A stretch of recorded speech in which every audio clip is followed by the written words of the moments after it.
এসেছি পলাশপুর ধারাবাহিকের আরেকজন শিল্পীর কাছে। পরিচয় করে নিই। অলরেডি আমরা দেখা শুরু করে দিয়েছি তিনি কি চরিত্রে অভিনয় করছেন। ফুল। নমস্কার, প্রেস টিভি থেকে আপনাকে স্বাগত। আপনার এখানে অভিনয়টা কেমন লাগছে, অভিজ্ঞতাটা কেমন? আমার টেলিভিশনের কাজ হিসেবে প্রথম আমার এটা কাজ, তো আমি ভাবিনি যে আমি চান্সটা পাবো, কিন্তু হয়তো নিজের দক্ষতাতেই বলবেন কি নিজের ক্যারিয়ারেই তো এটা আমি পেয়েছি এবং আমাকে সুযোগ করে দিয়েছে প্রথম কথা একুশে স্টুডিও। তো আর অসংখ্য ধন্যবাদ জানাই আমি প্রভাস স্যারকে, যিনি আমাকে হাতে খড়ি যাকে বলে উনি আমাকে একদম বেসিক জিনিস থেকে আমাকে অভিনয়ের বিভিন্ন জিনিসপত্র শিখিয়েছেন।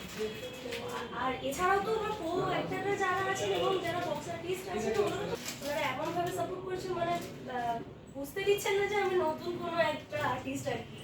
তো এই আর কি ভীষণ ভালো লাগছে কাজ করে, মনে হচ্ছে আর কোনো নতুন পার্সনের সাথে কাজ করছি।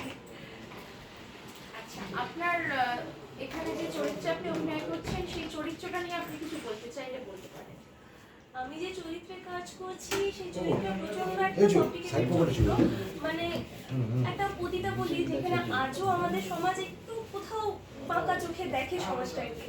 তো ওইখান থেকে বিলং করছি এবং কিভাবে এরকম একটা রক্ষণশীল পরিবারে এসে কিভাবে আমি মানিয়ে নেবো, তারা কেনই বা আমাকে মানবে, কারণ তারা একটা পুরো ডিফারেন্ট কালচারে বড়, আমি একটা ডিফারেন্ট কালচারে বড়, তো তাদের সাথে আমার তো কোনো মিল খায় না, কিন্তু হুট করে এরকম ভাবে আমার আগমন তাদের ফ্যামিলিতে, আর তাদের এই শখ হওয়াটা তো স্বাভাবিক ব্যাপার, কিন্তু এই শখনেসটা কাটিয়ে কিভাবে আমি তাদের ফ্যামিলিতে একটা মেম্বার হিসেবে হয়ে উঠবো, তো সেটা জানার জন্য তো অবশ্যই দেখতে হবে পলাশপুর। একদম, অনেক অনেক শুভেচ্ছা রইল আপনার জন্য। আর পলাশপুর আমরা তো দেখছি আর আগ্রহ নিয়ে দেখছি এরপর কি হতে চলেছে সেই জন্য। তাহলে আপনারা চোখ রাখুন, দেখতে থাকুন পলাশপুর।